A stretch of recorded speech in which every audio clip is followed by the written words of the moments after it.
Hola chicos, buen día, ¿cómo están?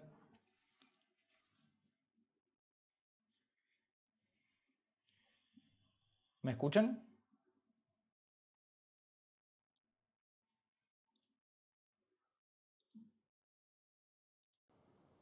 Buen día. Ah, perfecto, ahí los escucho. Tenía algo mal Hola, buen configurado. día. Buen día.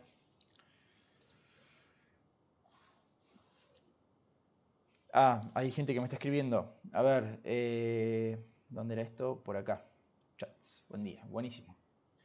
Les voy a pedir que, como voy a estar por ahí con el PowerPoint o con la pizarra abierta a medida que explique, si se animan y tienen micrófono, interrúmpanme, porque va a ser más fluido que si me tengo que frenar a mirar el canal de texto. Cada tanto igual entro y lo miro, pero no tengan vergüenza, prendan el micrófono y interrumpan cuando ustedes quieran. Como Sandra no pudo venir hoy, la clase de hoy se las voy a dar yo. Yo soy Alfonso, soy JTP de la materia. No voy a estar mucho con ustedes este cuatrimestre porque estoy dedicado a otra materia, pero hoy aparecí yo para dar una manito. Van a ver conmigo algunas cuestiones de tabla periódica y propiedades periódicas, que es lo correspondiente al seminario 2, me dicen acá. Em, Así que bueno, ¿todos escuchan bien? Sí, sí, se escucha bien. Perfecto, bueno, eh, ya podemos ir arrancando.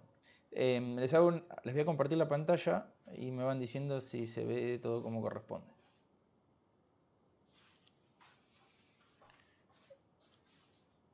A ver.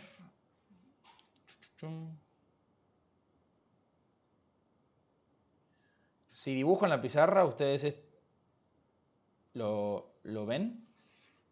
Bueno, esperen que ponga el lápiz. Ahora Sí, sí. profe, se ve. Perfecto, genial. Y las diapositivas también se ven, ¿no? También sí. Sí. Buenísimo. Em, a ver, vamos a poner esto por acá abajo para que no moleste.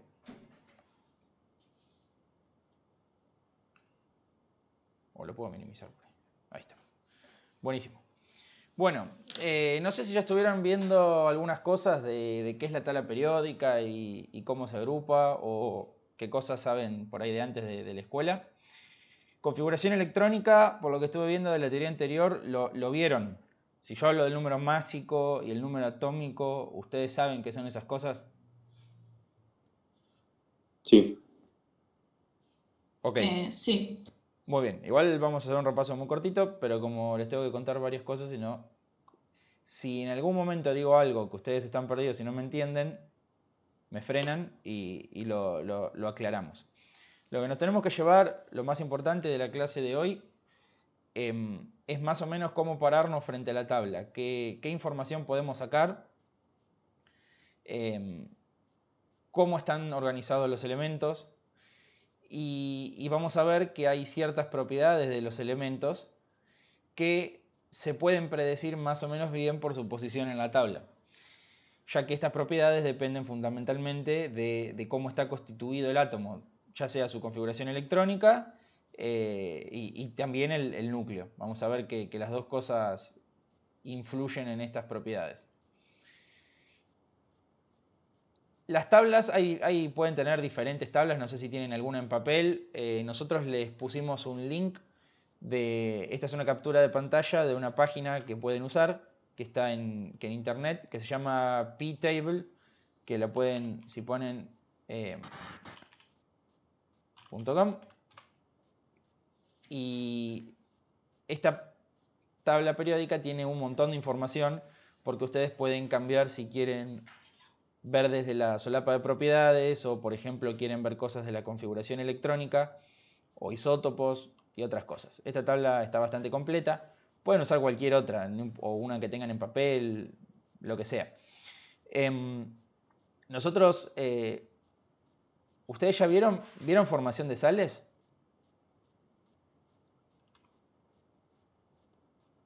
Eh, sí, para el seminario Para, 1.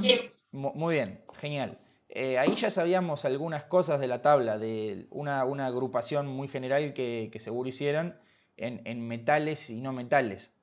Muy a grosso modo, podemos decir que estos que están en verde acá, y los gases nobles, que están en el grupo 8, ahora después vamos a hablar bien qué es un grupo y qué es un periodo, esta parte de acá se llaman no metales, y todos los otros de la tabla son metales. Obviamente, por supuesto, salvando el hidrógeno, que el hidrógeno está acá medio colgado, pobre, pero es un no metal también. Entonces, lo primero que vamos a ver de la tabla es que, dicho como valga la redundancia, es una tabla, tiene filas y columnas. Esas filas y columnas tienen nombres propios, no les vamos a decir más ni fila ni columna. A las filas les vamos a decir período de la tabla periódica. Y a las columnas les vamos a decir grupos. Entonces, si ustedes miran en cómo está puesta esta tabla periódica que tienen acá adelante, van a ver que tiene 18 grupos, pero van a ver que por ahí tienen alguna en papel que no están numerados de esta forma, sino que se saltea la numeración estos 10 grupos que están acá en el medio, como en color salmón, y están numerados los grupos del 1 al 10, salteándome estos del medio, que después vamos a ver qué particularidad tienen estos grupos de acá. Y después tenemos otro grupo que está más abajo, que también después vamos a hablar y lo vamos a mencionar cómo se llaman, que en realidad tendrían que estar acá adentro. Fíjense que, esperen que si puedo correr esto, sí puedo correr esto.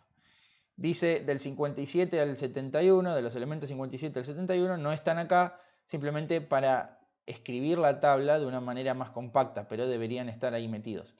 De hecho, en la página esta de internet que les comento, pueden cambiar la vista para ver cómo se vería. Fíjense que la tabla completa con los elementos metidos donde deberían estar se ve una cosa así. Es una cosa media larga, media incómoda de mirar, por eso estos los suelen comprimir. Estos que están los de arriba del 57 al 71 se llaman lantánidos y estos que están abajo, los actínidos, están escritos comprimidos abajo. Pero en realidad pertenecen a esa posición en la tabla. En las filminas completas, yo esa parte me la voy a saltear para poder tener más tiempo para hablar de otra cosa. Tienen algunas cuestiones históricas de cómo se fueron agrupando los elementos, porque esto no nació hecho, sino que esto fue el producto del trabajo de muchas personas que trataron de encontrar una periodicidad en las propiedades de los elementos. Querían algún sistema de clasificación que permitiera organizar los elementos que existían en la naturaleza o que se iban encontrando de una manera sistemática. Para poder entender cómo están organizados tenemos que repasar qué era el número atómico y qué era el número másico y dónde podemos ver esos datos en la tabla. En la tabla, si ustedes miran, a ver, vamos a volver a la página, cada uno de los elementos, acá lo tienen a la izquierda, está ampliado, tienen, por ejemplo, el hidrógeno, van a ver que dice el nombre del elemento, que está hidrógeno, después la letra con la que se simboliza el elemento. Disculpen, ¿me quieren preguntar algo? No escuché si... No, bueno. La letra con la que se simboliza el elemento, y después hay dos números. Estos dos números son los más importantes, el que está arriba y el que está abajo. El número que está abajo, que tiene decimales, esto puede variar entre una tabla y otra, pero en general se mantiene esta disposición. El que tiene decimales es el número másico, que es decir, la masa del elemento. Después vamos a ver por qué este número tiene decimales. O por ahí ya algo vieron de eso. Y el número de arriba representa el Z, que se llama número atómico, que es la cantidad de protones que hay en el núcleo. Entonces, lo que tenemos que saber primero es que lo de arriba está asociado al Z, que es la cantidad de protones, y lo de abajo está asociado a la masa, que es la cantidad de protones más neutrones, porque siempre para los cálculos de masa, la masa de los electrones es despreciable, entonces pueden asumir que la masa del átomo es, con una muy buena aproximación, la masa de los protones más la masa de los neutrones que están en el núcleo, es decir, la masa del núcleo. Entonces, Alguien podría preguntar, a ver, no sé si esto lo saben, ¿por qué ese número tiene decimales si es contar la cantidad de pelotitas positivas más la cantidad de pelotitas neutras que hay en el núcleo? ¿Algunos tienen idea de por qué ese número tiene decimales? Profe, perdón que te interrumpa, pero hay una persona en el chat que dice si puede repetir porque se le cortó. Ah, gracias por avisarme, porque es esto que yo les decía que No, de nada, no hay es problema. complicado para mí estar mirando el chat. De hecho, debo ser yo el culpable porque se puede poner el chat en algún momento. Ah, ahí estamos. Perfecto. Se cortó, no sabría en qué parte se cortó, pero repito lo importante, que hay dos números con los que vamos a trabajar bastante. El de arriba, que siempre es igual o menor a este de acá abajo y nunca va a tener decimales, representa el Z, que es la cantidad de protones que hay en el núcleo del átomo. Eso se llama número atómico. Ese número es muy importante. Es, por un lado, el número de protones que hay en el núcleo y por otro lado, como saben, los átomos son neutros, también representa el número total de electrones que tienen esos átomos. Entonces el carbono tiene 6 protones en el núcleo en total y tiene 6 electrones en total. Ese número es muy importante. Después está el otro, que es cuánto pesa un átomo de carbono. Un átomo de carbono podemos decir que pesa 12. Ahora, si vemos acá abajo, ese 12 tiene decimales, que esto no me voy a meter hoy mucho. Lo importante, ¿ustedes vieron el concepto de isótopo en alguna otra clase? Sí, eso iba a decir Ah, muy bien. cuando pregunté. Si lo vieron, entonces me quedo tranquilo. Este número que está acá abajo representa el promedio de las masas de todos los isótopos del carbono que existe. Hay carbono 12, carbono 13 y carbono 14. Y tienen distinta abundancia en la naturaleza. Entonces uno puede hacer lo que se llama un promedio ponderado, un promedio pesado, y, calcular este peso. No me voy a meter por ahí, pero sí lo importante de esto es que el numerito de arriba representa el número atómico y el numerito de abajo representa el número másico. Esto significa que sea más parecido a 12 que a 13 o a 14, simplemente significa que en la naturaleza hay mucho más carbono 12 que de los otros dos isótopos. Y después en esta tabla, por ahí tienen otra que se ve diferente, esta no le vamos a dar por ahora mucha bolilla, este 2 y el 4, vamos a ver qué tiene que ver con la configuración electrónica, de que en la primera, en los electrones correspondientes al primer número cuántico principal, hay 2, porque estos están en el orbital 1s, y después en el nivel principal, en el número cuántico principal 2, hay 4 electrones. Fíjense que estos 2 más 4 suman los 6 en total que tiene el átomo. Después voy a igual a dar un poquitito de configuración electrónica para repasar algunas cosas. Una vez que sabemos qué son estos dos números, podemos ver por qué está ordenada, cuál es el criterio de clasificación de los elementos en la tabla. Que eso simplemente hay que mirarlos. Si los vemos, están ordenados por ese número Z. 1, 2, 3, 4 y así sucesivamente. Se lee primero todo el periodo hasta que termino. Del 1 tengo que ir hasta la derecha hasta que se me termine el periodo, o sea, paso al 2. Después la tabla sigue en el 3, el 4, 5, 6 y así vamos siguiendo. Después, en el periodo 4 se nos suman estos elementos que se llaman de transición, que están acá en el medio, pero el orden de lectura es siempre el mismo. Entonces, están ordenados por número atómico creciente. Es parecido el orden, pero no igual, al número másico. Podrían pensar que, bueno, también están ordenados de menor a mayor por número másico, pero eso no es así con todos los elementos. El único criterio que se cumple siempre, que no falla, es estos que están ordenados por Z creciente. Si miramos dónde estaba, porque este lo busqué ayer, el argón dice acá abajo, no sé si llegamos a tocarlo, dice pesa 39,9, por ejemplo.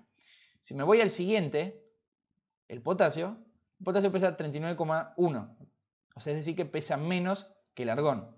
Es decir, que la masa no es el mejor criterio para ordenar los átomos en la tabla. Esto fue un desarrollo histórico. Después en esas, cuando les pasamos las filminas, tienen algunas para ir mirando cómo se sucedieron los siguientes modelos. Pero yo voy a hacer hincapié en el actual.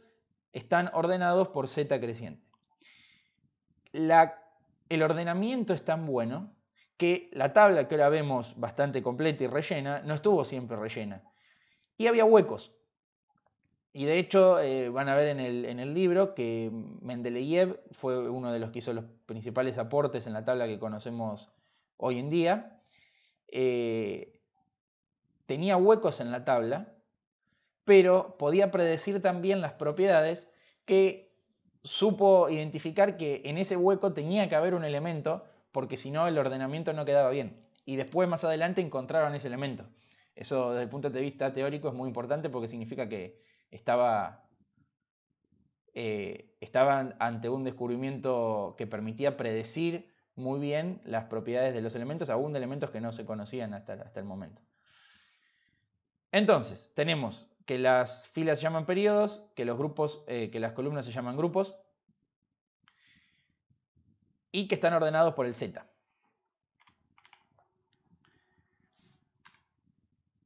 Esto ya lo dijimos. Ahora, ¿cómo se relaciona? Yo ya les dije que el Z tiene que ver, con el Z obtienen el número de protones que hay en el núcleo y también sacan, ese número también representa la cantidad de electrones en total que tiene un elemento. Configuración electrónica, ¿vieron? Este dibujito que está acá abajo, ¿saben qué es? ¿O nunca lo vieron? Sí. Buenísimo. Vamos al caso del carbono entonces. ¿Cómo puedo usar la tabla? El carbono dice, acá, vamos a tocarlo, carbono Z6. ¿Qué información saco de ese 6? Tiene 6 protones y tiene 6 electrones. El átomo neutro. Entonces, si tengo 6 electrones, después queda pensar cómo se ubican esos electrones en los diferentes niveles de energía, en estos orbitales que habían visto en la explicación de cuántica. Uno está tentado de llenarlos de menor a mayor simplemente porque el número principal va creciendo. Eso no funciona siempre, porque los niveles se empiezan a solapar. Nosotros sabemos que ahí tenemos 4 números cuánticos, el n, el m, el l y el s. De esos números cuánticos teníamos el número cuántico principal, que era el que representaba el nivel de energía, es decir, este que va 1, 2, 3, 4, 5, 6, 7. Ese es importante para la tabla, porque ese número cuántico principal es el que define los períodos. Todos los átomos que están en el período 1 tienen electrones en el último n en el que tienen electrones es el n igual a 1. Los que están en el 2, en el n igual a 2, y el 3 en el n igual a 3. El período de la tabla coincide con el número cuántico principal más alto de ese átomo.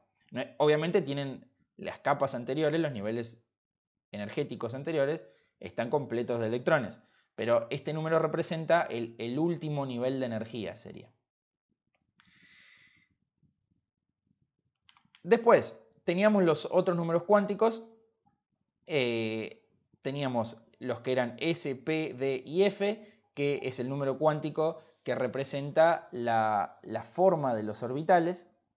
Y después, que esto ya no se ve en la reglita de las diagonales, nosotros sabemos algunas cosas. S,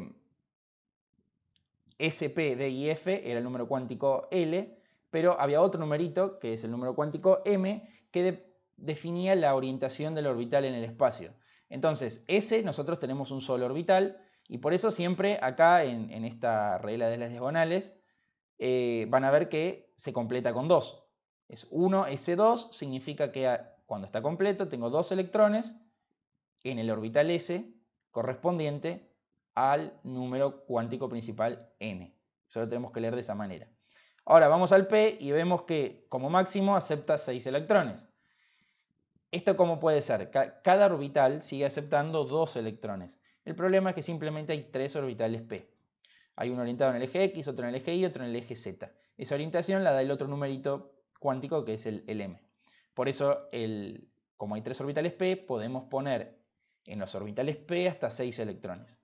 Como hay 5 orbitales D, podemos poner hasta 10 electrones. Por eso cuando tengamos que empezar a completar en orbitales D, vamos a poderlo llenar hasta 10. Y los F, como hay 7 orbitales F, los podemos llenar hasta 14 electrones. Entonces, este esquema que está acá es simplemente una regla memotécnica para que nosotros recordemos cómo es el llenado de esos orbitales. Si nosotros vamos a, acá yo les puse el ejemplo con el carbono, esto se puede hacer con cualquiera, puse el carbono porque era cortito, tiene 6 electrones. ¿Cómo uso este diagramita? Yo tengo 6 electrones que ubicar, entonces todo lo que tengo que hacer es empezar a completar según este orden, no el que quiera yo, sino este orden que está acá, es hasta que se me terminen los electrones. Entonces, primero arranco por el orden que tienen que seguir es seguir las flechas verdes. Y cuando llegan abajo, vuelven a empezar en la flecha de arriba. Si empiezo por acá arriba, entro primero por el 1s. En el 1s entran 2. Entonces pongo 2 electrones en el 1s. Me quedan otros 4 que ubicar. Sigo por abajo. 2s2. Me quedaban 4, así que puedo poner 2 acá y llenarlos. Y después vuelvo acá, dice 2p6. El 2p6 podría poner hasta 6, pero solo me quedaban ubicar 2. Entonces pongo 2. La idea es que la suma de estos no son exponentes, esto simplemente dice que hay 2 electrones en el orbital P, 2 electrones en el orbital S del nivel 2 y 2 electrones en el orbital S del 1. Si sumo estos numeritos de arriba, me tiene que dar la cantidad de electrones que yo tenía disponibles. En este caso 2 más 2 más 2, 6, entonces está todo bien. A esto es lo que se llama configuración electrónica, cómo están ubicados esos electrones en los distintos orbitales. Se puede hacer un diagrama de energía. Si ustedes quieren el diagrama de energía, lo único que representa, estamos apilándolos a medida que aumenta la energía, los pongo más arriba. Entonces tenemos 2 en el 1s, 2 en el 2s, y en los 3 orbitales P hay solo 2 que están ocupados. Yo acá los puse en el X y en el Y, los podría haber puesto en el X y en el Z, o en el Y y en el Z, es lo mismo. Pero la cuestión es que solo hay 2 porque ya no hay más electrones que poner. Uno puede agarrar la configuración, tiene algunas partes que tienen nombre que son importantes. Si uno agarra desde el n más grande hasta donde termina, o sea, en este caso 2s2, 2p2, eso se llama configuración electrónica externa. Y esto también se los anoté porque en algunas tablas está escrito así. Ustedes cuando la configuración electrónica está en la tabla, sí, creo que yo estoy intentando grabar la clase, sí. Siempre está sujeto a problemas técnicos, pero sí, la estoy grabando.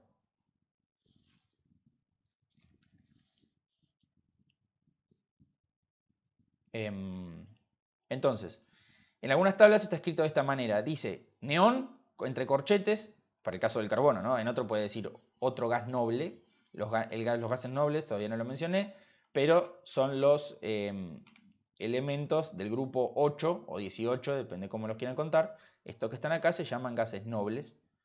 Después veremos por qué. Pero lo importante es que en algunas tablas la configuración electrónica se puede escribir así. Esto, ¿cómo se interpreta? Esto es que el carbono tiene la configuración electrónica del neón más 2s2, 2p2. Si ustedes miran las del neón le va a decir 1s2. O sea, esto ¿Profe? sí. Es la configuración del helio. Sí, tenés razón. Tenés razón. Muy bien. Muchas gracias por avisarme. Es la configuración del helio, porque el neón es más De grandote. nada. Lo voy a aclarar acá para que todo el mundo que quede en el video la corrección. Vamos al carbono, dijimos que tiene 6 electrones, entonces la configuración electrónica era 1s2, 2s2, 2p2. Y esto entonces es la del helio, no la del neón. La del neón no, está mal. Por nada, más 2s2, 2p2. Entonces, simplemente esta forma de escribir se basa en la configuración del gas noble anterior. La configuración del gas noble anterior, si vamos a la tabla, entonces, bueno, si estamos parados en el carbono, el gas noble anterior, tengo que hablar la tabla al revés, es el helio. Entonces es el helio más la configuración electrónica externa del carbono. Y así podemos escribir configuraciones electrónicas muy largas porque solo tenemos que apilar la externa a la del gas noble anterior. Si a mí me pidieran la del yodo, que está acá, que tiene 53 electrones, yo puedo decir que es las del criptón más el restito de electrones que me queda. Con la configuración del criptón ya están ubicando 36 electrones porque están metidos en la configuración del criptón. Esto aparte, ahora, si les pide la configuración electrónica en un examen, pónganla completa porque así sabemos que lo saben hacer. Pero en algunas tablas esto les puede ayudar a leer la configuración. En esta creo que está completa para todos los elementos. Todo lo que tienen que hacer, en esta que está en internet, cambiar a la solapita que dice electrones. Y en esa solapita que dice electrones, si toco por ejemplo el yodo, bueno,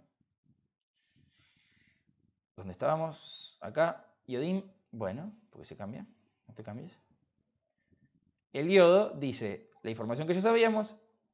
Y acá tenemos la configuración electrónica, está dada de las dos maneras que yo les comentaba recién. Tenemos por un lado la configuración resumida que dice criptón más esto otro que está acá, que es la externa. Y después la expandida, si la quieren copiar toda, es esta que está acá.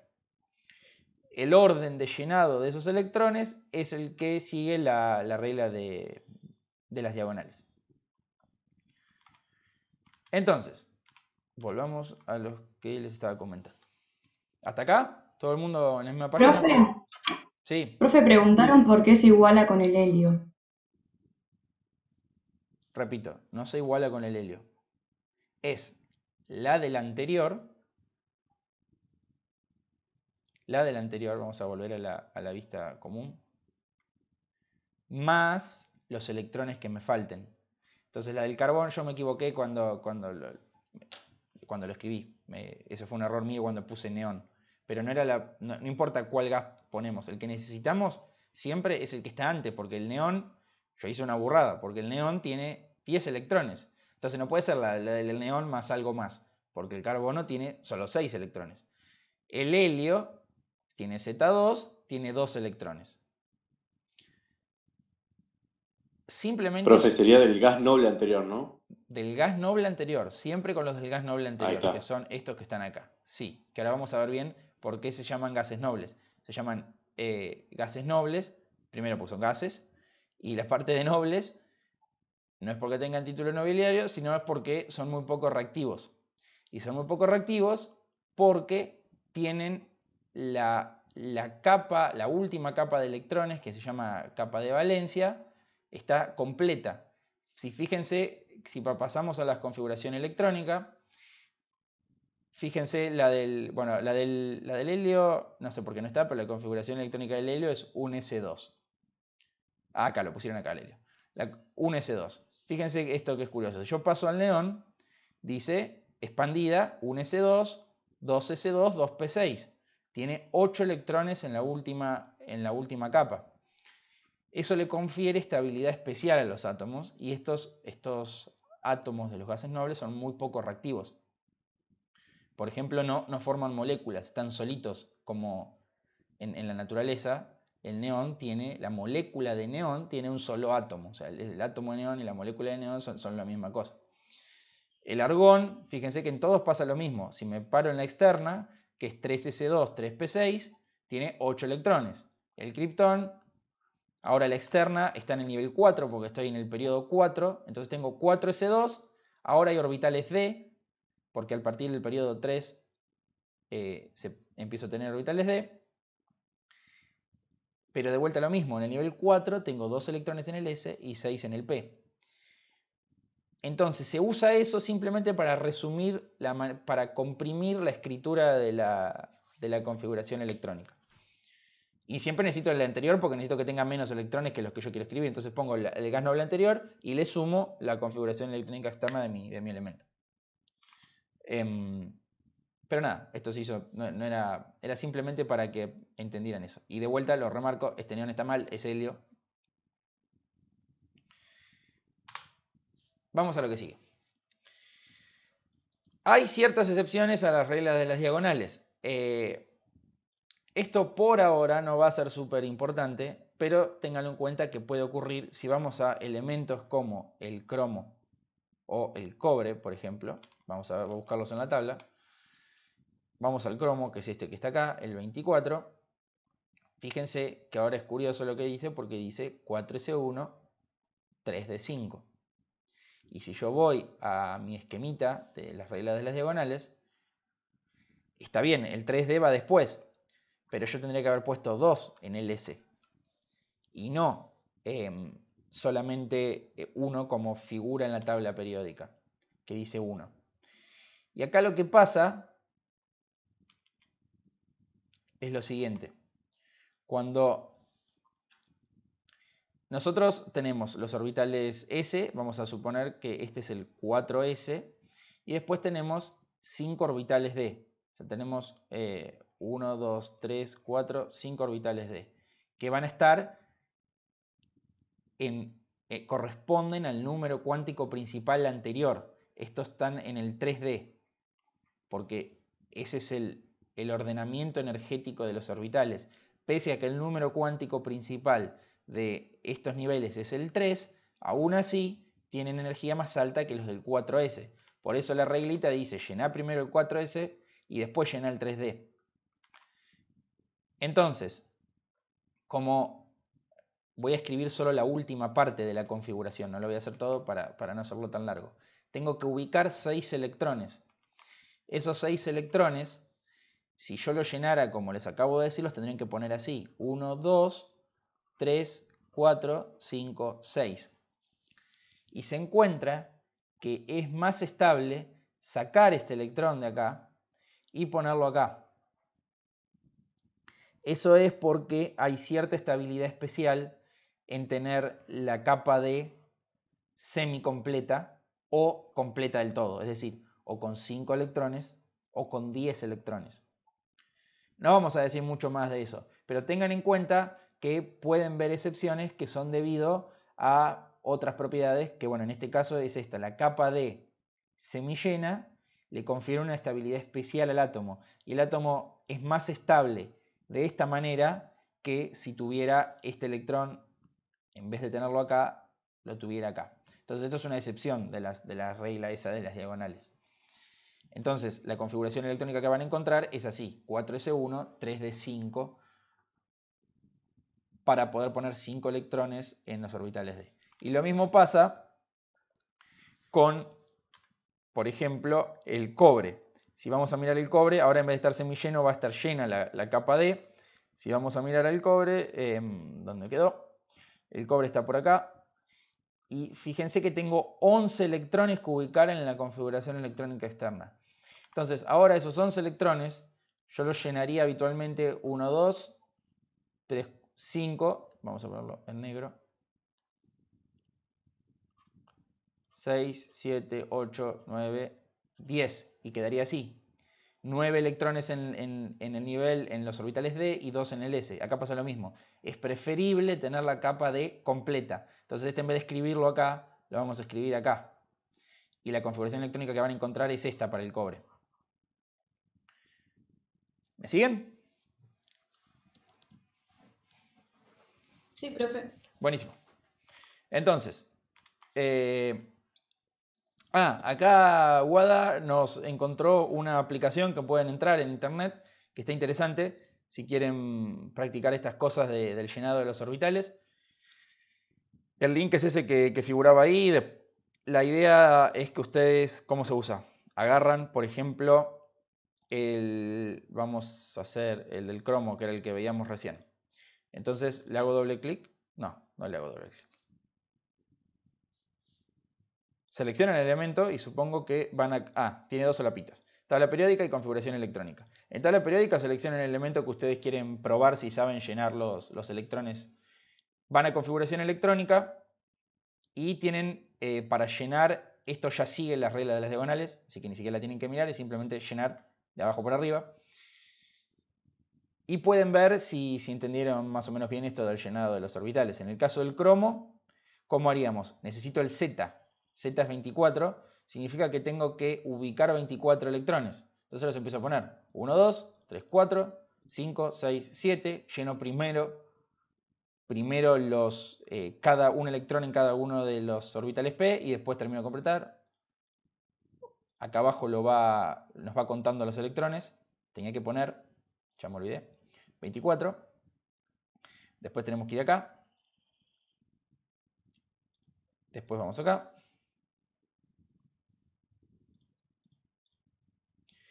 Y después, ¿qué seguimos? Sigue el 4s, y que esto es lo que yo les decía. Yo estaría tentado de hacer así y poner 4 acá. Tengo mis 24 electrones. Si pongo comprobar, dice, técnicamente o teóricamente la configuración es correcta, pero el cromo tiene una configuración electrónica más estable.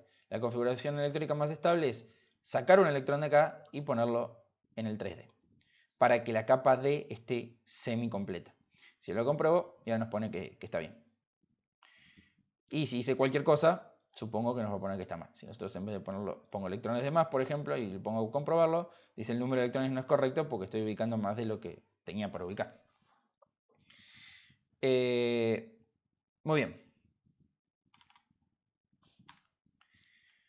Un poco ahora de los nombres de los grupos de elementos en la tabla.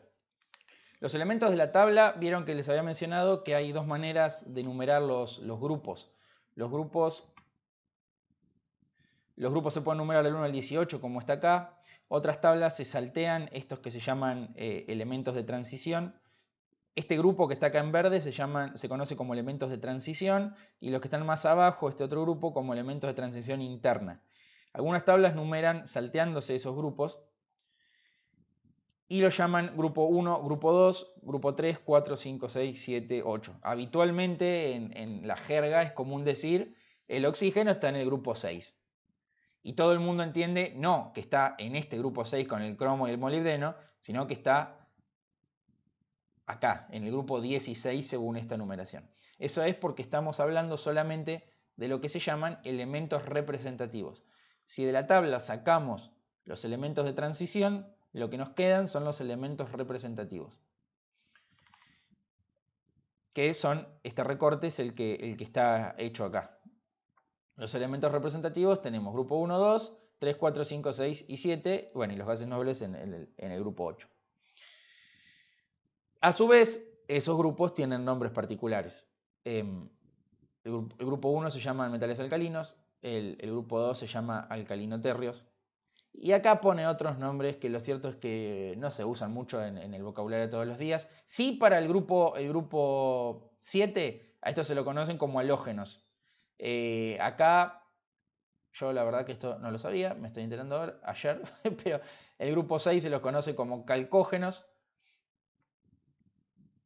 Y bueno, y después tenemos familia del boro, del carbono y del nitrógeno.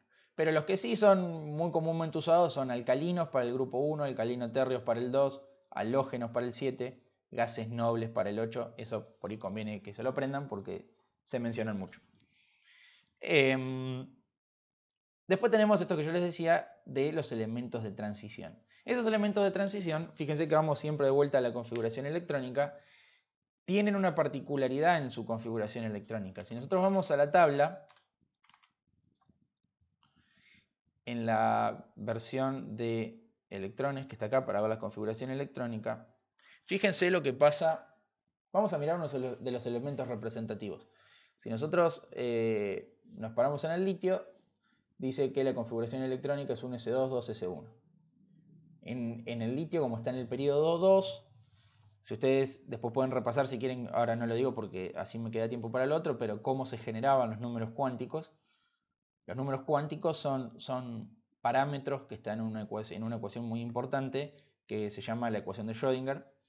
Esa ecuación de Schrödinger permite, mejor dicho, son parámetros que están en la función de onda, que es una ecuación que describe el estado de estos sistemas a muy pequeña escala. Esa función de onda se saca a partir de una ecuación que se llama la ecuación de Schrödinger. Cuando uno la resuelve, se obtiene estas funciones que dependen de numeritos. Esos numeritos de los cuales depende esa función son parámetros, es el término correcto, son los números cuánticos. Estos números cuánticos teníamos unas reglas mnemotécnicas para generarlos. Y si ustedes las revisan, van a ver que en el grupo 2 no puede haber orbitales d. Si ustedes miran la configuración electrónica de todos los elementos, no tienen orbitales d, ni vacíos ni llenos, porque después vamos a ver más adelante que el orbital puede estar vacío sin electrones, y eso va a ser importante cuando estos átomos formen enlaces. En el periodo 3 ya puede haber orbitales d, simplemente que están vacíos. Si nos fijamos en la configuración electrónica de estos elementos, todavía no hay electrones en los orbitales d, porque hay lugar en los p. Entonces, a medida que avanzamos, tenemos 3s2, 3p4, el cloro 3s2, 3p5 y el gas noble, el argón, 3s2, 3p6. Se llenó los orbitales p. Ahora, cuando pasamos al siguiente, tenemos que llenar primero los s, entonces 4s1, 4s2, y entramos en esta zona, donde fíjense que lo que pasa es que estamos agregando electrones en los orbitales d. No sé si ven la pantalla, se ve muy chiquito, pero en el escandio dice 3 de 1. Ups. En el escandio dice 3 de 1. Cuando paso al titanio dice 3 de 2. Cuando paso al vanadio 3 de 3, 3 de 5 el cromo en vez de 3 de 4, porque pasa eso de promoverse un electrón del 1s para conferirle esta estabilidad especial por tener la capa de semillena. La cuestión que a medida que avanzo por el período, lo que estoy haciendo es poner electrones en orbitales d. Hasta que se llenan esos orbitales d y tengo el 3 de 10, el zinc, y luego yo tengo el galio, que en el galio ya empiezo a poner electrones en el 4p, que es el orbital que sigue en energía. La particularidad de todos estos que están acá, que son los que se llaman metales de transición, es que tengo electrones en esa capa D incompleta. Hasta, bueno, en los últimos ya esa capa D se llenó, pero por eso a esto se lo conoce como bloque D. Y lo mismo pasa con estos de acá abajo, los que se llaman de transición interna, los lantánidos y los actínidos. Estos tienen la capa F incompleta. Entonces esto se lo conoce como bloque F y a esto como bloque D, que es lo que tienen en el esquema este a continuación. Fíjense que acá estamos llenando los del nivel 3D, después los del 4D, 5D y 6D. Siempre los de estos orbitales D están en el nivel anterior al que estamos llenando, porque es el ordenamiento de energías que nos da la resolución de la ecuación de Schrödinger. Entonces, los elementos representativos tienen la capa D y la capa F completa.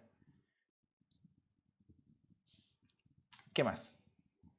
Ahora tenemos que pasar un poco, si más o menos entendió eso, a las propiedades atómicas, periódicas, mejor dicho, que vamos a ver nosotros. Nosotros vamos a ver cómo poder predecir o comparar distintas propiedades en función de dónde están los elementos ubicados en la tabla. Me olvidaba de un detalle. ¿Vieron cuando estábamos hablando de la configuración electrónica?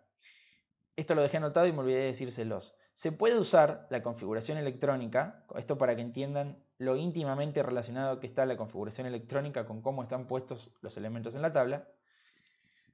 Se puede usar la configuración electrónica, en particular la externa, para posicionar al átomo en la tabla periódica como si fuera en unas coordenadas de la batalla naval. ¿Cómo se hace eso? Tengo que marcar la configuración electrónica externa, por ejemplo para el carbono era esta que está acá. Acuérdense que esto es helio, no es neón. Y el número cuántico principal, que esto lo mencionamos, me dice el periodo donde va a estar ese elemento. Es decir, periodo 2. Y el grupo lo puedo sacar, el grupo numerado del 1 al 8, no el grupo numerado del 1 al 18. El número numerado del 1 al 8 lo puedo sacar con la suma de los electrones, es decir, cuántos electrones me quedaron en ese nivel. Es decir, 4. Si yo voy al grupo 4, periodo 2, grupo 4, que en realidad acá está numerado como 14, periodo 2, está el carbono.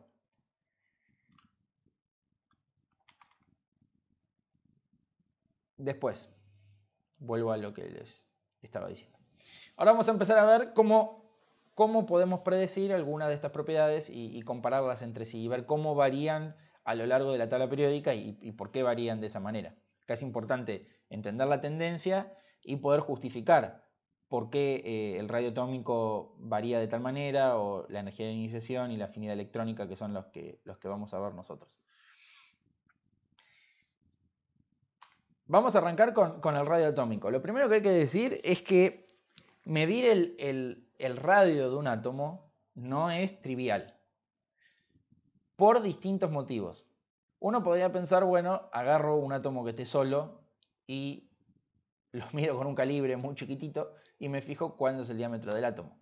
Y eso ya plantea un principal problema, porque los bordes de los átomos no son rígidos, son difusos.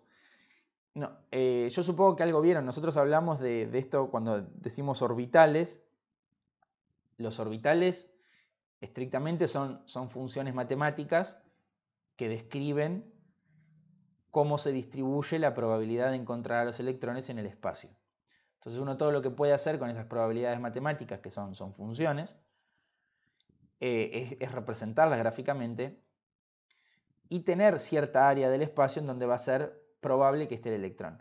El tema es que no es que hay un punto en el que esa probabilidad es cero de repente, sino que esa probabilidad se suele extender hasta el infinito. En el infinito va a valer un número muy, muy chiquitito y infinitamente lejos del núcleo no vamos a encontrar electrones seguro. El tema es que a 1 kilómetro del núcleo, no en el infinito, o sea, muy muy lejos, pero no en el infinito, tenemos cierta probabilidad, que va a ser muy chiquita, pero hay una probabilidad. Entonces, acá una de las preguntas que uno se pueden hacer es, ¿hasta dónde pongo el calibre? ¿Hasta dónde extiendo la cinta métrica si no sé dónde termina? Porque eso es un problema. Una de las cosas que se suele hacer es ponerle un corte arbitrario al átomo, decirle, bueno, voy a tomar la distancia hasta que la probabilidad de encontrar el electrón sea del 90%, por ejemplo. Después voy a considerar como que es muy baja, entonces ya no va a ser probable encontrar el electrón. Y poner una especie de borde definido, pero sin tengan en cuenta que no están definidos. Sobre todo si uno considera al átomo aislado. La cosa se simplifica un poco si piensan en algo que está enlazado. Porque si yo tengo, por ejemplo, acá yo tengo dos átomos metálicos que están uno al lado del otro. Ahora suena un poco más sencillo poder medir un átomo, porque si yo tengo las distancias fijas, mejor dicho, de los átomos en el espacio, porque están en la estructura del metal, yo ahora puedo decir, aunque no sepan bien dónde terminan los electrones, tengo fijos los núcleos. Entonces, si uno piensa que esos núcleos están fijos, yo puedo decir, tomo la distancia entre dos núcleos, la divido por 2 y la mitad tiene que ser el radio de ese átomo. Y eso está bien. Lo que hay que tener en cuenta es que el radio depende del entorno. Y si uno mueve al átomo y lo pone en otro entorno, en vez de al lado de este átomo de metal, lo pone en otro lado, el radio puede variar un poco. Por eso, si ustedes miran en la tabla periódica, en la parte de propiedades, van a ver si se paran en cualquier elemento, tienen distintos radios. Dice empírico, covalente, de Van der Waals, tienen distintos radios porque están asumiendo distintos modelos para calcular ese radio. No, la tendencia siempre se va a mover de la misma manera y nosotros nos vamos a quedar con la tendencia. Pero esto es para que tengan alguna idea de que representa una dificultad en sí misma medir el radio de cosas que son difusas y que dependen de su entorno. No son esferas rígidas como uno se lo podría imaginar de física.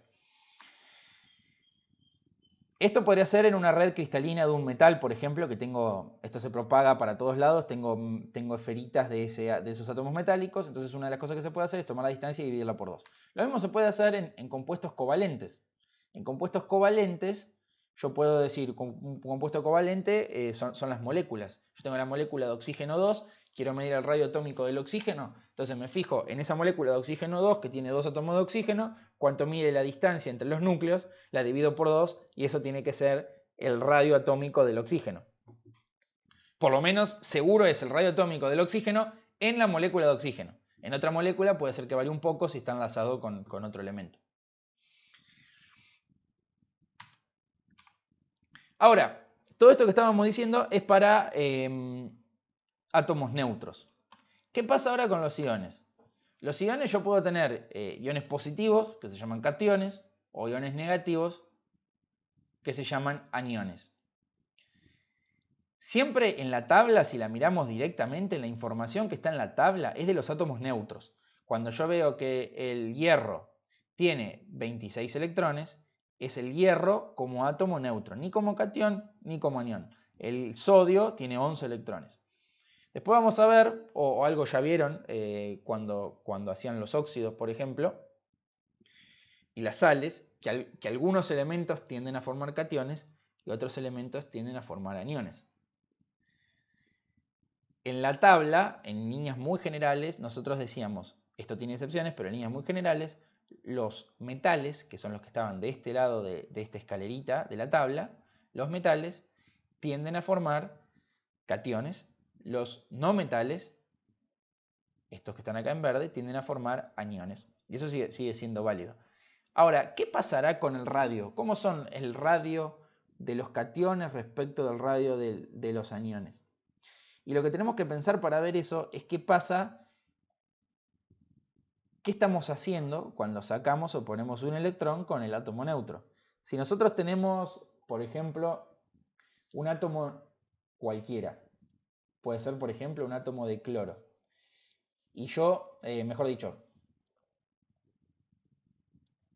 vamos primero con los cationes, que es lo que está escrito en el dibujito. Tengo un átomo de sodio neutro, y le saco un electrón para formar el catión. ¿Está bien? Si le saco un electrón para formar el catión, ahora ese átomo tiene un exceso de carga positiva, porque antes estaba balanceada la cantidad de protones que había en el núcleo con la cantidad de electrones que había alrededor del núcleo. Entonces, si yo saco un electrón, ahora tengo un exceso de carga positiva. Hay más protones que electrones. Por eso la carga total es positiva. Como hay un exceso de carga positiva, todo el átomo se comprime. Porque ahora esos electrones sienten una atracción más grande que antes porque desbalanceé las cargas. Y ganan la fuerza de atracción. Como ganan la fuerza de atracción, todo el átomo se comprime considerablemente. Con los aniones pasa lo opuesto, porque al agregarle el electrón estoy desbalanceando las cargas y ahora tengo exceso, pero tengo exceso de cargas negativas. Si tengo exceso de cargas negativas, lo que va a hacer ahora el átomo es expandirse, porque ahora hay una repulsión de esos electrones porque encima puse uno de más. Entonces los átomos se inflan, se expanden considerablemente. Como regla general, entonces, lo que nos tenemos que llevar es que los aniones son más grandes que los átomos neutros y los cationes son más chiquitos que los átomos neutros. ¿Se entiende?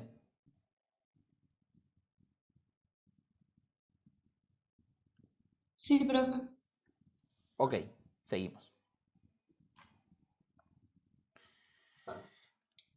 Ahora, lo que tenemos que poder hacer es ver cómo varían esta propiedad del radio atómico a lo largo de la tabla. Hay una que es bastante fácil, que esto seguro se les va a ocurrir a ustedes. Si yo avanzo en los periodos hacia abajo, ¿qué esperan que pase con el radio de los átomos? ¿Y por qué?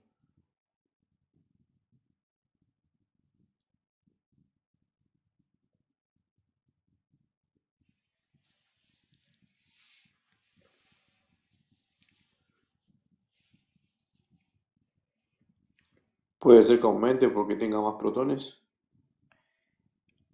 Pero también tiene más electrones. Porque fíjate que a medida que voy Claro. para abajo, pero más sencillo todavía, aumenta está bien, pero porque tengo cada vez más niveles de energía con más electrones. Entonces tiene que ser más grande el átomo, porque el potasio tiene 19 electrones que repartir, el sodio tiene 11. Entonces incluso estamos el que diga periodo 4 significa que estamos en orbitales que tienen el número principal n igual a 4. O sea, necesariamente tiene que ser más grande porque estoy agregando más capas de la cebolla, por decirlo medio brutamente. ¿Eso lo ven todos? Ah, sí. Sí, sí.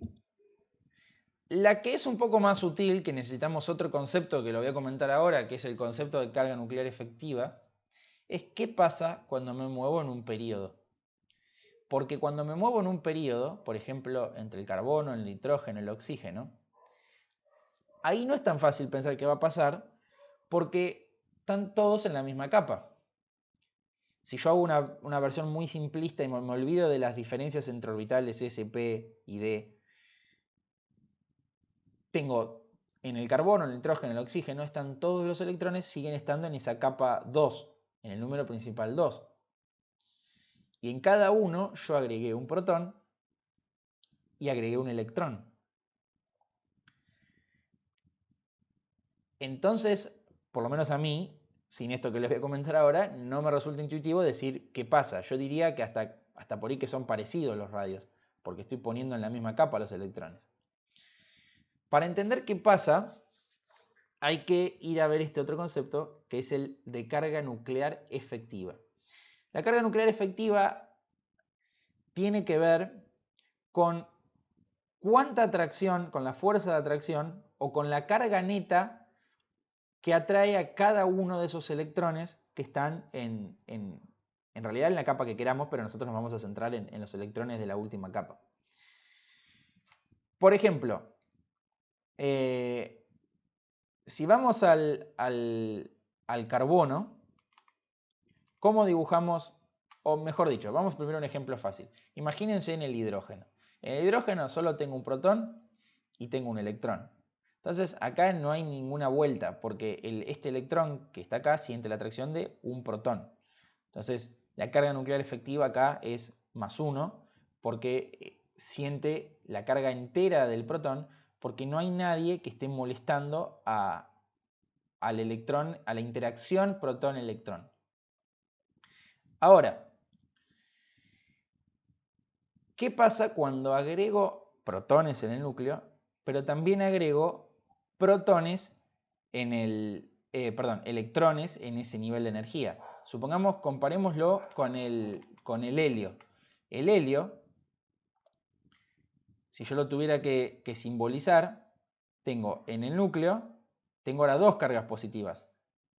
Aparte hay neutrones, pero ahora me voy a quedar simplemente con los protones para analizar qué pasa con la interacción. Y en el orbital 1s, ahora tuve que poner dos electrones. Entonces, acá la pregunta es, estos electrones, cada uno de los electrones, mejor dicho, ¿siente la atracción de un solo protón? ¿O siente la atracción de más de un protón? La respuesta de eso es ver cuántos están molestando entre sí esos electrones que yo puse en la misma capa. La respuesta es que no se molestan mucho cuando los electrones están en la misma capa. Los que sí se molestan mucho es si yo agrego ahora otra capa más y pongo un electrón que está acá.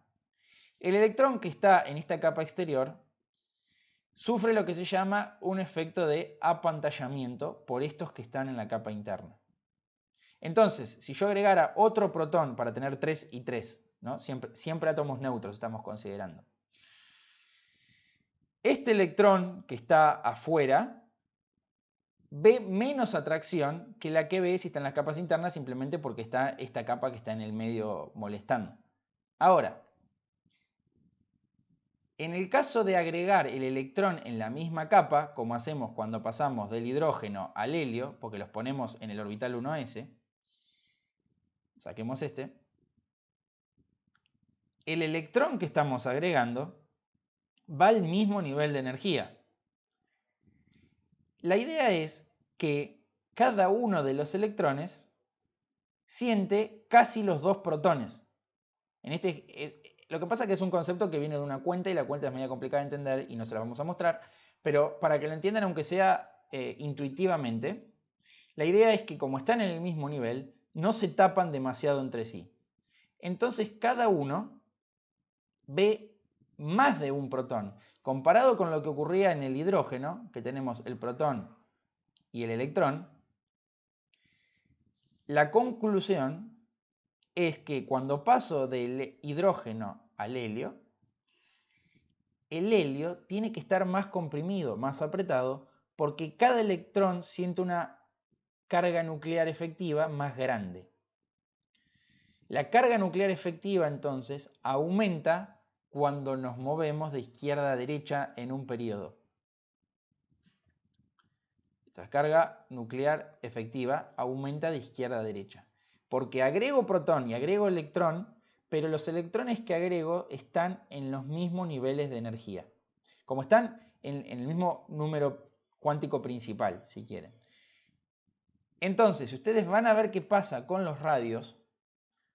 ¿Más o menos entendió lo que quiero decir o fue muy trabalengua?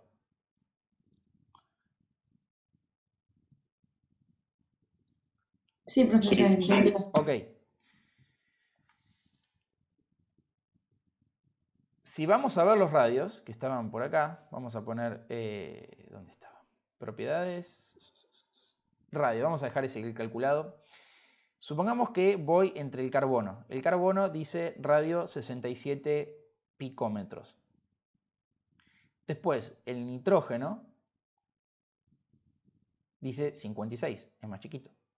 El oxígeno dice 48, es más chico. El flúor dice 42. De hecho, podemos pintar la tabla según la propiedad si yo toco donde dice radio. Si toco donde dice radio, van a ver ahora una escala de colores. Todo lo que hay que hacer con esta tablita es interpretar la escala de colores. Cuanto más oscuro es el color, más alta es la propiedad. Fíjense que algo se nota. Siempre puede haber excepciones. Esto tienen que ser, mirarlo con ojo. Nosotros estamos aprendiendo tendencias generales. Siempre puede haber alguna excepción con alguna cosa y habría que ver por qué. Pero ahora lo que nos tenemos que quedar es con la tendencia general. La tendencia general parece ser que si yo... No sé si puedo dibujar. Anotar. Puedo anotar. A ver si funciona. Parece ser que hay una tendencia general en la que aumentan así. En diagonal. O sea, está aumentando de abajo. En los periodos de menor a mayor, o sea, a medida que bajo por los periodos, aumenta la propiedad, y a medida que me muevo así, aumenta la propiedad. ¿Cuál es la explicación de vuelta? En un periodo vamos poniendo protones en el núcleo y electrones, pero esos electrones se agregan en capas externas. Como se agregan en capas externas, cada vez sienten menos la atracción del núcleo, entonces el átomo se va agrandando. Porque las capas interiores producen este efecto de apantallamiento.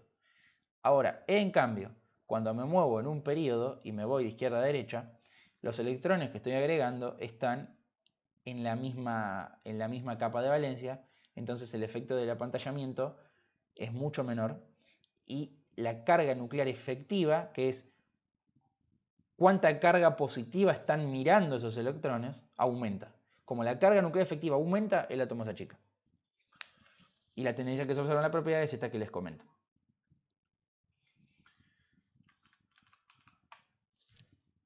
Eso sería todo en cuanto a los radios. Esperen que ahora no sé cómo sacar esto.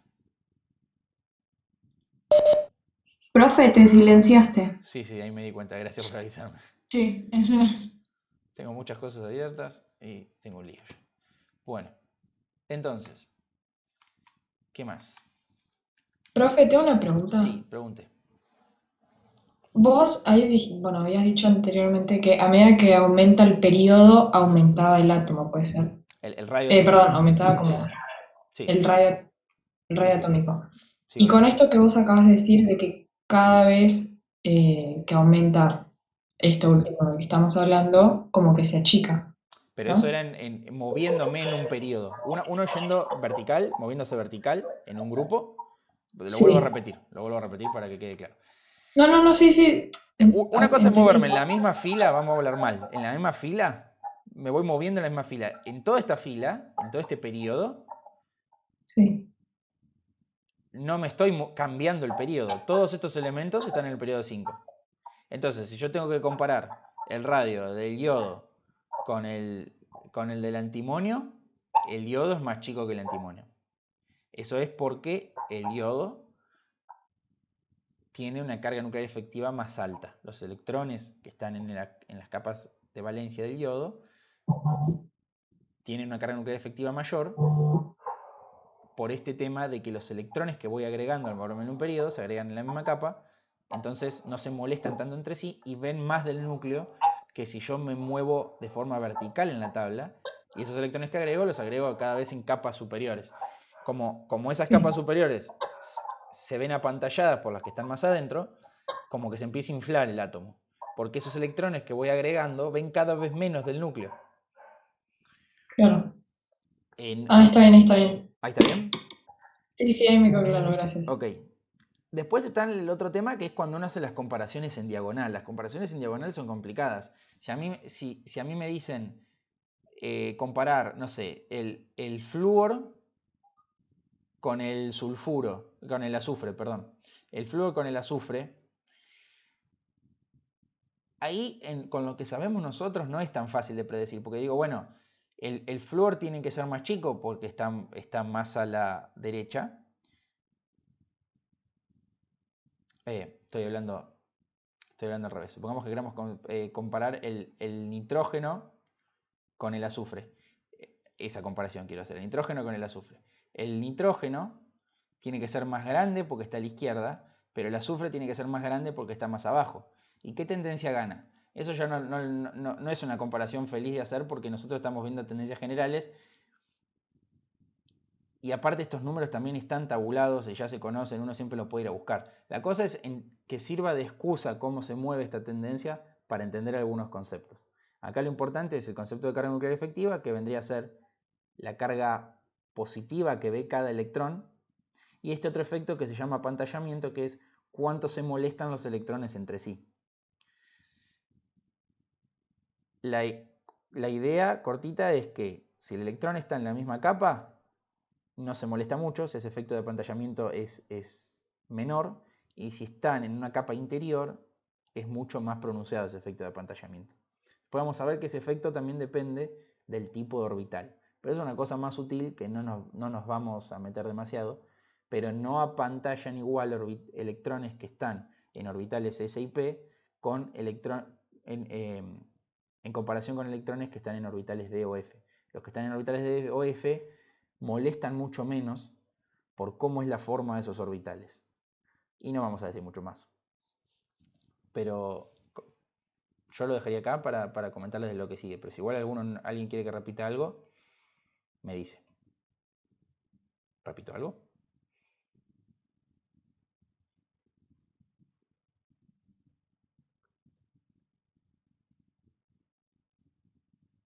Bueno, ¿me escuchan, no? Sí, se escucha, profe. Sí, profe, se escucha. Bueno, acá es un poco lo que ya les comenté de esta filmina. Dice que en los átomos polielectrónicos, ¿qué pasa? En un átomo que tiene solo un protón y un electrón no hay problema. Por eso el hidrógeno siempre es un poco más fácil de estudiar. En los átomos polielectrónicos está resumido lo que yo les decía. Para los que están en la capa externa, los que están en las capas internas molestan. Entonces apantallan mucho. Ahora, si comparo dentro de la misma capa, entre sí se molestan menos.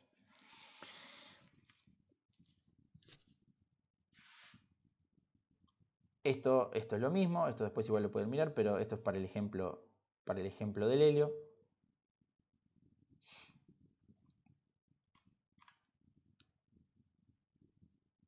Y de vuelta lo mismo, cómo aumenta la carga nuclear efectiva en un periodo. Fíjense, acá estos son valores de carga nuclear efectiva, aumenta, como ya les dije, de izquierda a derecha. Y cómo impacta esto en el radio atómico, que esto también se los comenté.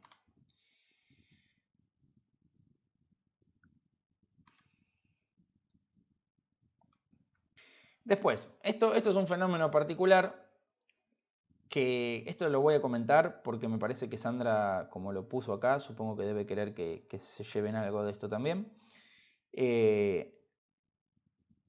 Parece ser, si uno mira acá, esta es cómo varía la tendencia al radio atómico a lo largo de los distintos periodos. Fíjense que tenemos periodo 2, tenemos berilio, boro, carbono. Periodo, me estoy moviendo, el gráfico está como al revés, así que eso, fíjense cuando traten de seguirme cuando lo voy leyendo. Berilio, boro, carbono, me estoy moviendo en el periodo acá. Berilio, boro, carbono. Me estoy moviendo horizontalmente en este gráfico. Cuando bajo en el gráfico es moverme de izquierda a derecha en la tabla periódica. Entonces, ¿qué muestra esto? Que en un periodo, a medida que me muevo de izquierda a derecha, el radio disminuye, que es lo que dijimos hasta recién, no hay nada nuevo. En todos los periodos se observa, el periodo 3, 4 y 5 se observa lo mismo.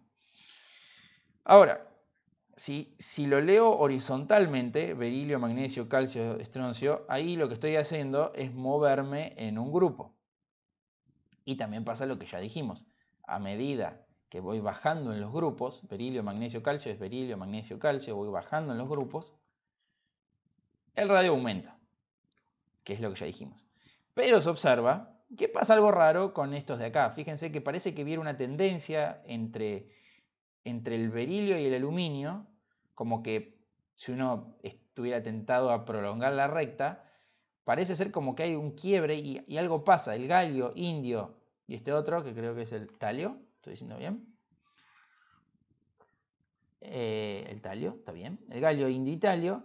Parece ser que como que esa recta está como corrida para abajo, como que son más chicos que lo que uno esperaría si siguiera de largo con esta recta. La explicación de eso tiene un nombre, eso se llama contracción D, o contracción del bloque D, como dice acá. ¿Qué particularidad tiene estos, el galio, indio y talio? Que cuando veníamos perdón, no sé si dije berilio antes, pero boro, la B larga es boro, entre el boro y el aluminio no teníamos electrones en los orbitales D. Ahora, estos galio, indio y talio tienen la capa D llena. Entonces, el efecto que ocurre ahí es que estos orbitales D, como les decía antes, molestan menos que si fueran de otro tipo. Los D y los F también pasa, molestan menos, apantallan menos, el efecto de apantallamiento es menor. ¿Por qué es eso? Dejémoslo con que es debido a la forma y cómo se distribuye, a la forma del orbital, es decir, cómo se distribuye la probabilidad o la densidad de probabilidad se llama a lo largo del espacio. La idea igual, eso no nos vamos a meter porque me parece que está mucho más allá del nivel que queremos llegar acá en química general, pero sí es importante que como tienen una forma diferente, van a apantallar menos. Como apantallan menos, el átomo se comprime un poco más de lo que uno esperaría. Entonces, en vez de seguir en la línea de lo que vendríamos antes, los vemos todos los valores corridos un poco más para abajo, porque tenemos esa capa D que como molesta menos, el átomo es un poco más chico, por de vuelta a lo mismo el aumento de la carga nuclear efectiva.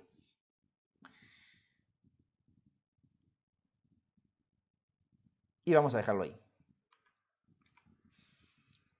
Lo mismo ocurre con los lantánidos, porque de vuelta estos tienen orbitales F, entonces con los orbitales F ocurre lo mismo que con los D. ¿Qué pasa ahora con los radios iónicos? Los radios iónicos, algo dijimos ya antes de los radios iónicos. Dijimos que si yo agarro un átomo neutro y le pongo un electrón para hacerlo un anión, el átomo neutro se agranda. Y si agarro un átomo neutro y le saco un electrón para hacerlo un catión, el átomo se comprime. En línea general, los aniones son más grandes que los cationes por este efecto. Ahora, si comparo entre cationes, observo, si miran acá, la tendencia que se observa es la misma que para el radio atómico. A medida que bajo en un periodo, estoy hablando mal, a medida que bajo en un grupo, el radio, en este caso catiónico, porque son todos estos de acá forman cationes, el radio catiónico va aumentando, por lo mismo, porque estoy poniendo electrones en capas de valencia cada vez más externas, entonces el catión, ahora es un catión, no un átomo neutro, pero se agranda. Y de izquierda a derecha pasa lo mismo, se achican. Ahora fíjense que no es continua la tendencia porque en el medio ya no formamos, en esta zona de acá, ya no formamos cationes, formamos aniones. Entonces por eso estos son mucho más grandes que estos de acá, porque ahora tenemos aniones acá. Estamos comparando por un lado radios catiónicos con otros radios aniónicos. Pero si nos paramos a ver los aniones, vemos que pasa lo mismo. Si me muevo para abajo en un periodo, los aniones entre sí se van agrandando porque pongo estos electrones en las capas de valencia exteriores. Y si me muevo dentro de un periodo, los radios se achican por un aumento de la carga nuclear efectiva. Es decir, que la propiedad varía igual que el radio atómico, solamente tengo que tener en cuenta si estoy hablando de un catión o estoy hablando de un anión. ¿Hasta acá? ¿Todo bien?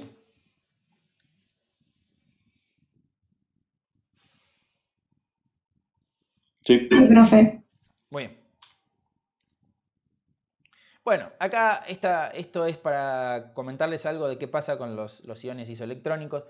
Todas las especies isoelectrónicas son aquellas especies que tienen la misma cantidad de electrones. Iso es el prefijo que dice que es lo mismo, igual. Entonces, por ejemplo, el litio más, el berilio más 2 y el boro más 3 son todos un S2, la configuración electrónica. Ahora, ¿qué pasa? Acá es fácil de comparar entre sí. Esto no es comparar una tendencia de la tabla, sino tengo tres especies que tienen la misma cantidad de electrones. En este caso son tres cationes, litio más, berilio más 2, boro más 3. Esta es obvia. Como tengo la misma cantidad de electrones, pero cada vez más carga positiva, tiene que ser más chiquitito el que tenga más carga positiva. ¿Se ve lo que quiero decir?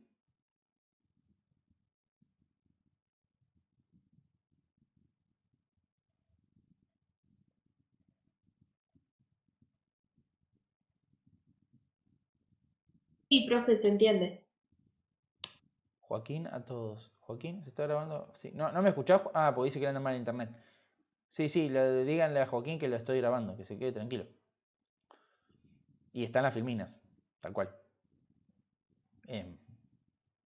Igual, no se preocupen porque esto que estoy diciendo no es nada del otro mundo. Es un tema súper aburrido y súper descriptivo.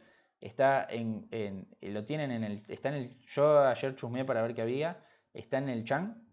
Está en el Atkins. Vieron que tienen un Atkins. Ahora no me acuerdo exactamente cómo se llama el libro. A ver si lo tenía por acá. No lo tenía por acá. Química. En este está bastante bien explicado. Este se llama Principios de Química de Atkins y Jones, Los Caminos del Descubrimiento. En el Chang también está y debe estar en casi cualquier parte. O sea, si se pierden de esta clase no se van a parar demasiado, eso es lo que les quiero transmitir. A ver, después. Y bueno, después podemos ver qué pasa con los aniones. Si comparamos, por ejemplo, esto sería el óxido, el oxígeno menos 2, con el fluoruro. Tienen los dos la misma configuración electrónica, es decir, el flúor menos con el oxígeno menos 2, la misma configuración electrónica. Y acá pasa al revés. Como el oxígeno tiene un exceso de carga negativa, tengo un radio más grande. Es similar a lo que veíamos antes. Después acá Sandra les puso un ejercicio para que hablen y no tenga que hablar yo toda la clase. Dice, a continuación se representa gráficamente la reacción entre un átomo de sodio, un átomo neutro de sodio, y un átomo de cloro. Cuando decimos átomos son neutros y no decimos aniones o cationes o iones por lo menos, pero los átomos siempre son neutros. Entonces, entre un átomo de sodio y un átomo de cloro. Y hay que identificarlos y cómo se llaman estas cosas y qué pasa antes y qué pasa después. ¿Quién sería este chiquitito que está acá? A ver, si me entendieron. Esperen, igual que antes vamos a pasar al pizarroncito. Acá. La cosa sería así. Tenemos dos cosas, una más grande y una más chiquita. Y como resultado me da otras dos cosas, una más grande y una más chiquita. A efectos prácticos. Y tengo para repartir sodio, cloro, sodio más y cloruro. Hay que saber cuál es cuál. Ese sería el ejercicio. Ahora la pregunta, vamos a ponerle letras A, porque si no, no puedo hablar con ustedes. ¿Cuál es cada uno? ¿Qué opinan? ¿El sodio sería el A? Puedo escribir lo que ustedes me digan y después discutimos. Vos decís que el sodio es el A. Muy bien. Entonces, ¿y acá qué pongo? Decía que la reacción era entre sodio y cloro, así que si ese es el sodio, el otro tiene que ser el cloro, porque es lo que decía el ejercicio. ¿Y acá?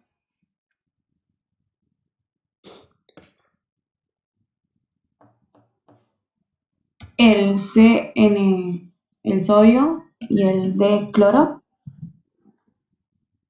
tenemos que ubicar estas cosas. O sea que esto ya estaría mal porque no me están ubicando las 4 cosas que yo le dije en la caja.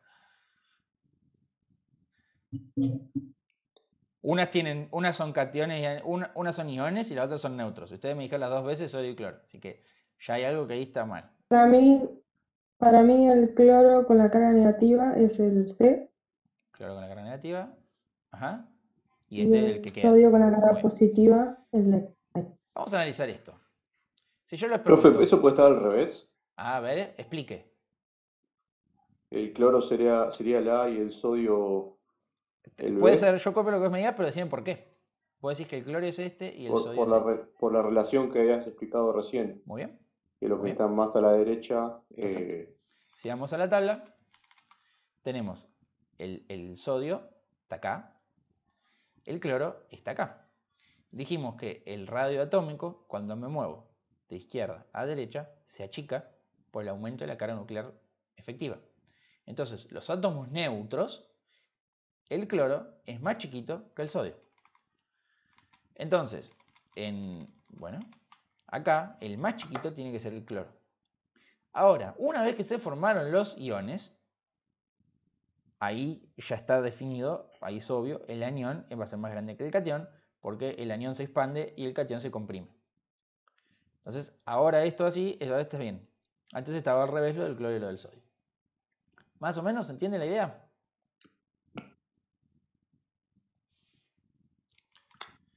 Sí, ahí entendí. Perfecto. La filmina, ¿dónde está? Muy bien. ¿Qué nos queda? ¿Qué hora es? ¿Hasta 10:30 tenemos?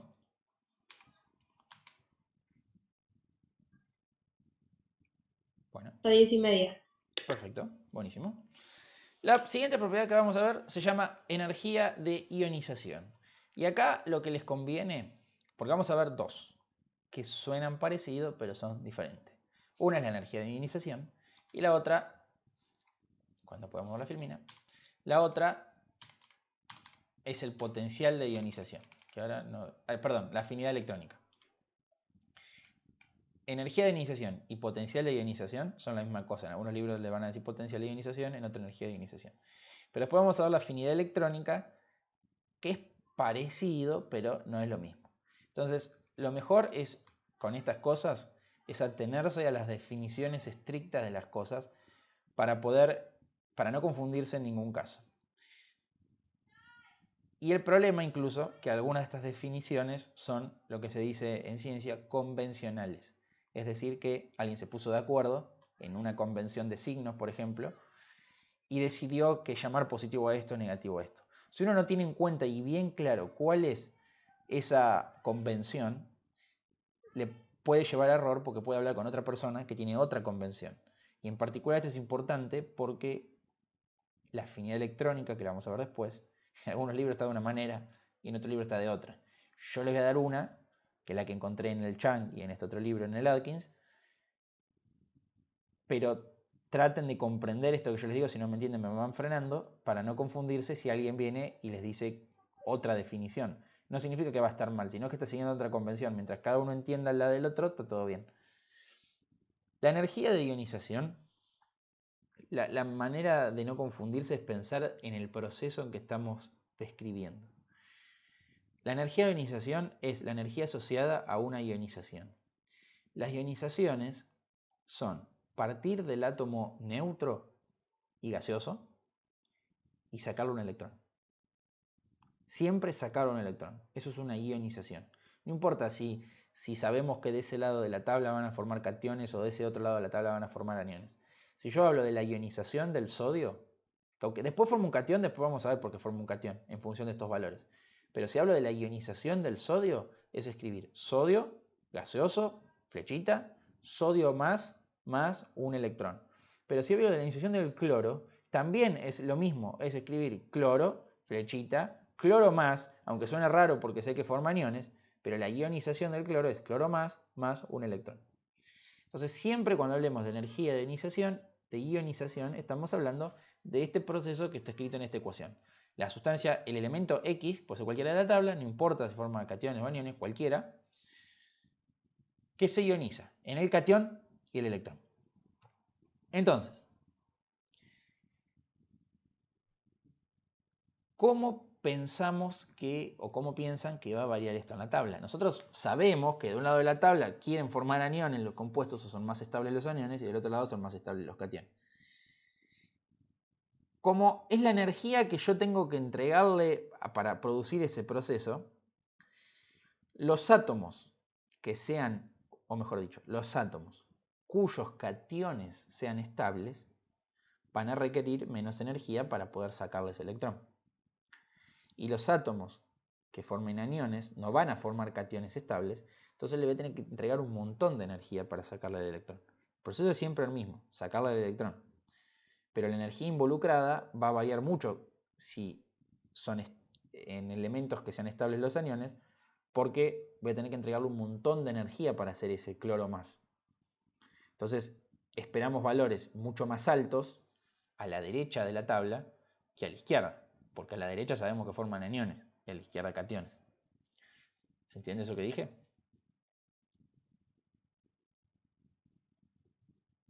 Profe, ¿podías Sí, profe. repetir Sí, Ah, sí, podés repetir, por favor. Puedo repetir. Estaba Gracias. hablando de cómo varía en un periodo, o sea, moviéndose de izquierda a derecha. Entonces, ¿qué pasa? Si el proceso que queremos es, o el número que queremos, mejor dicho, es ver cuánta energía le tengo que entregar para sacarle un electrón, porque esa es la energía de ionización, le voy a tener que entregar mucha más energía a los que no quieran formar cationes, a los que no quieran perder el electrón. ¿Eso se entiende? El cloro, por ejemplo, sabemos que forma el cloruro, no forma el cloro más. No hablamos nunca del cloro más cuando hacíamos las sales, por ejemplo. Al formar el cloruro, es estable, estamos diciendo, el anión. Entonces le tendría que entregar un montón de energía para formar el catión, porque mi proceso es el de la formación del catión. En cambio el sodio, que sí quiere formar el catión, le tengo que entregar mucha menos energía. La conclusión es que la energía de ionización del sodio es mucho más chiquita que la energía de ionización del cloro. Porque formar el catión para el sodio es mucho más fácil que formar el catión para el cloro. Por eso aumenta de izquierda a derecha. Todavía no dije nada en un grupo. ¿Pero eso se entendió? ¿Por qué es más alta cuanto más a la derecha voy?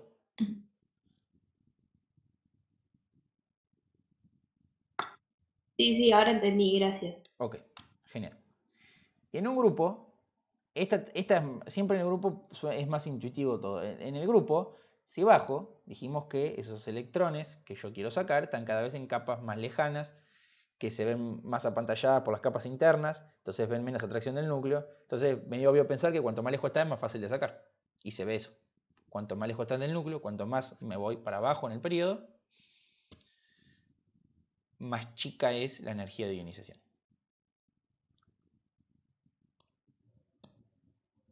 ¿Se entendió? profe, ¿te puedo hacer una pregunta? sí. Entonces, cuanto más aumenta o sea, no sé cómo decirlo. Cuanto más estable es un átomo, siendo un anión, más energía se va a tener que usar para Sí, formar yo el catión. no lo diría así, pero está bien lo que decís. Cuanto más estable es el anión, directamente, cuanto más estable es el anión, más inestable es el catión, si querés. Entonces, más energía le tenés que entregar para poder formar ese catión. Sí. Porque siempre lo que a veces es confuso es de qué proceso estamos hablando. Aunque decimos que de un lado forman aniones y del otro cationes, la energía de ionización es el proceso de formar el catión. Solamente el catión. Entonces, por eso es lo que vos decís. Cuanto más estable es el anión, más grande es la energía de ionización. Porque habría que estabilizar el catión, ¿no? Sí, claro, vos querés arrancar un electrón de un átomo. Eso es lo que querés hacer. que es arrancar el electrón Claro, del como átomo. dijiste, es más inestable el catión, entonces la energía que se necesita es para estabilizar, ¿no? La energía que necesitas es para el proceso de sacárselo. Vos le tenés que entregar energía para poder arrancar ese electrón del átomo. Lo que pasa que en algunos compuestos el producto que te queda es estable. En otros, cuando hablamos en química de estabilidad, siempre nos referimos a la energía.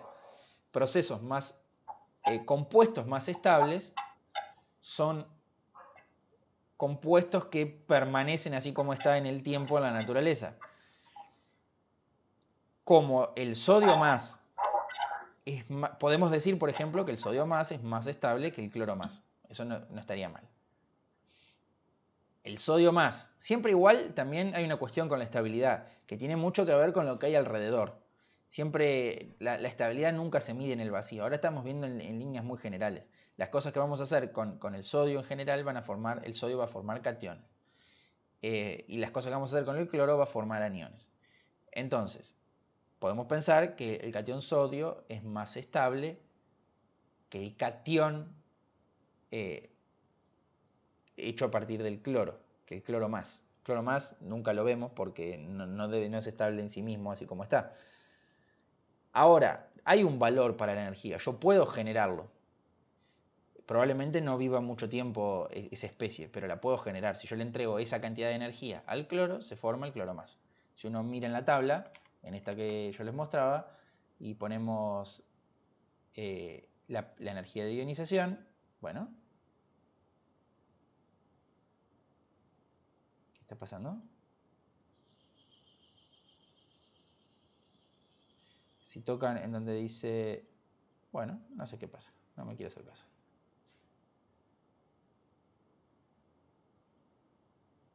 Bueno, prueben en sus compus que les va a funcionar. Algo se rompió de mi computadora. Sí.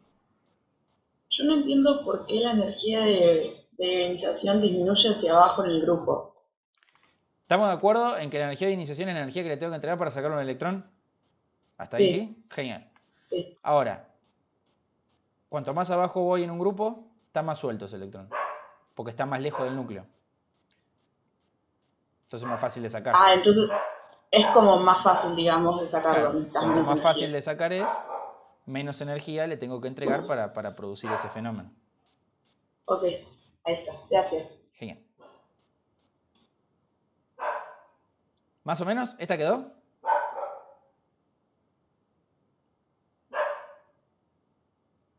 Disculpen a mi perrita. Sí, profe. Bueno, este gráfico es simplemente para mostrarles cómo varía a lo largo que me muevo por la tabla periódica. Ah, ya sé que andaba mal, soy un tonto. Acá les muestro esto que decía. Si tocan donde dice primera energía de ionización, acá las tendencias, si ustedes miran la escala de colores, no son tan obvias, están medio pintados raros. Hay zonas más azules. Denme un segundo, voy a cerrar la puerta.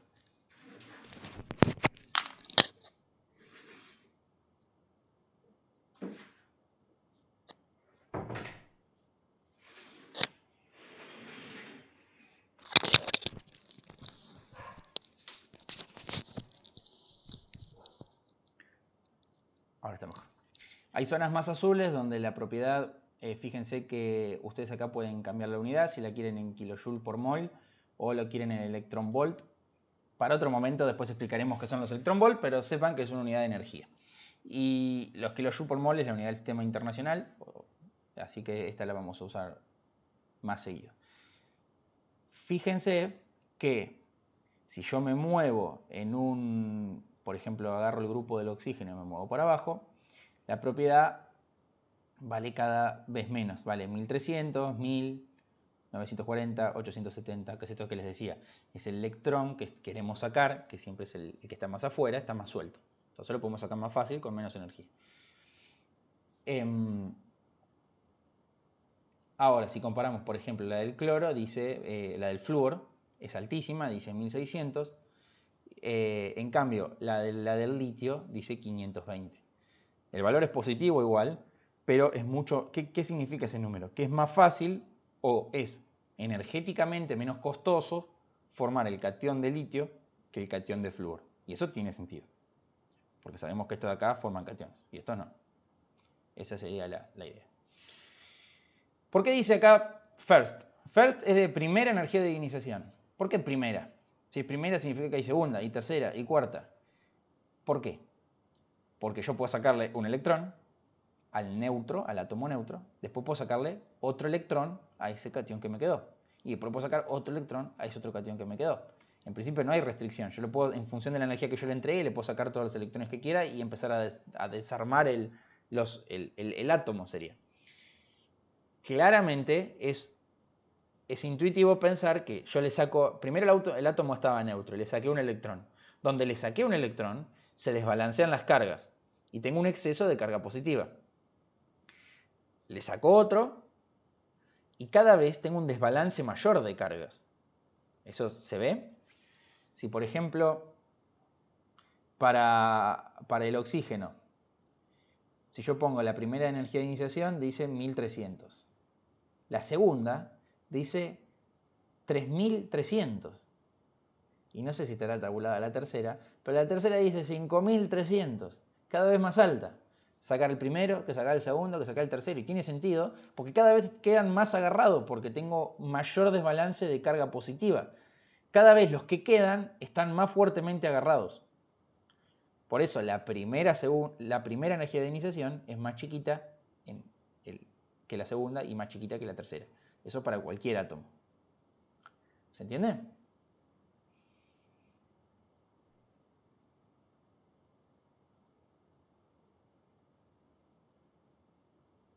¿Vete? Sí, profe. Ok. Bueno. Díganme, porque yo acá veo la compu y es medio... No tengo un buen feedback, por eso siempre cuando interrumpan y digan si algo no lo entendieron o no les convence. Bueno, esto habla de las energías sucesivas, que es lo que yo les comentaba. Ahora vamos a ver esta otra propiedad, que por eso, les repito, la manera de no confundirse es acordarse muy bien la definición, o tenerla anotada. Pero no hablar de las cosas más o menos, porque más o menos todo parecido y vamos a hacer un lío. Ahora vamos a ver otra energía, que es la afinidad electrónica. El proceso ahora no es el proceso inverso, eso es importante, es agarrar el átomo neutro y ponerle un electrón para formar el anión. Fíjense que esa ecuación, aunque es parecida, no es la misma que esta dada vuelta. No es simplemente el catión más el electrón da el átomo neutro. ¿Se entiende? Estamos formando un anión. En el otro formábamos un catión. Son dos procesos diferentes. Parece parecido, pero no es lo mismo. Y acá, en esta, es que hay que tener un poquito de cuidado con cómo se define, porque está definida diferente dependiendo de dónde lo lean. En el Chan y en el Atkins, ese que les mostraba recién, está definida así como les estoy diciendo acá. Dice así el libro. Es la energía liberada cuando le pongo un electrón a un átomo en fase gaseosa. Hay que poner un electrón. Y es la energía que se libera. Esto tiene un problema. Todavía nosotros no vimos nada, pero cuando se habla de energías en química, hay una convención de signos que dice que las energías liberadas por las reacciones hay que ponerlas negativas. Entonces, en algunos libros, a estas energías las ponen negativas, porque siguen esa convención. Otros libros, como estos que yo les estoy comentando, el Chan y el Atkins, lo que hacen es agarrar ese valor y escribirlo positivo. ¿Para qué? Para que se note más que si ese número es más grande, más positivo, el átomo tiene mayor afinidad electrónica. Afinidad electrónica, porque si no la palabra nos queda al revés, porque afinidad, ¿qué es? Ser afín con algo es que queremos eso que está pasando, si somos afines. Entonces, cuanto más afinidad electrónica tiene un átomo, más fácil es formar el anión, entonces se libera más energía. Pero el número, según esta forma de definirlo, es positivo y más grande para los átomos que quieren formar los aniones. ¿Está bien? Y negativo para los que no quieren formar los aniones. Eso presten atención si lo van a leer de otro lado, porque podría estar al revés. Entonces yo por eso acá se los puse grandote en rojo. Dice afinidad. Si es negativa, tengo que entregar energía para agregar el electrón. ¿Qué quiere decir eso? Que el átomo ese no quiere formar el anión. ¿Está bien? Porque le tengo que entregar la energía. Eso es lo que significa, según esta definición, que la afinidad electrónica sea negativa. Los que lo definen al revés, el signo está al revés. Esa es la cosa importante. Por eso hay que tener cuidado cómo se definen las cosas. Esto anda bien para la explicación que está en el Atkins y la que está en el Chan. Ahora, ¿alguien quiere hablar? O no sé, a veces escucho el micrófono prenderse. Bueno, esta tablita con estos valores está sacada del Atkins, que les mencionaba. Entonces, por eso tienen estos signos. Fíjense que el flúor, el cloro, el bromo, el yodo, que eso sabemos que forman aniones, el número es positivo y grandote. En cambio, los gases nobles, por ejemplo, dice negativo. ¿Por qué? Porque estos ni loco quieren perder el electrón. Perdón, ganar el electrón. Ni ganar ni perder, porque son gases nobles. Entonces, a estos compuestos les tengo que entregar energía para formar un anión. Por eso es negativo el valor. Ahora, estos otros, fíjense que son positivos, pero son chiquitos en comparación con el flúor. Estos de acá, los que están en verde, o no sé cómo se llama ese color, no quieren tampoco formar aniones, porque si lo comparamos, el del sodio es 53 cuando el del flúor es 328. Después hay cosas raras que podemos ver un poco qué pasa con el nitrógeno, por ejemplo. El nitrógeno vemos que tiene una afinidad electrónica que es negativa también. Y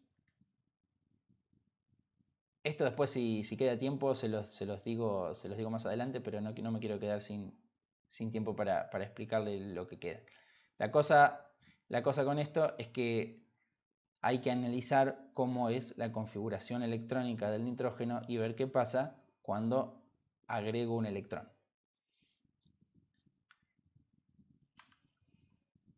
¿Se entendió más o menos? Lo del nitrógeno es un caso particular, después lo podemos analizar, pero la otra parte importante es esto, es que asocien bien la propiedad a la definición. Fíjense entonces que estos tienen valores altos de afinidad electrónica. Igual está mezclado, no es tan obvio. Acá de vuelta lo mismo. Estas no tienen tendencias tan marcadas como las otras propiedades que habíamos visto. Y a medida que bajo en un periodo, también es menor la afinidad electrónica.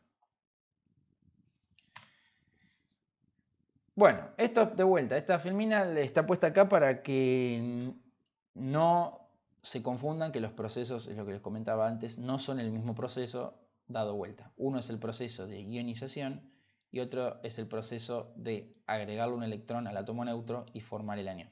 Uno forma cationes, el otro forma aniones. Esa es la diferencia principal.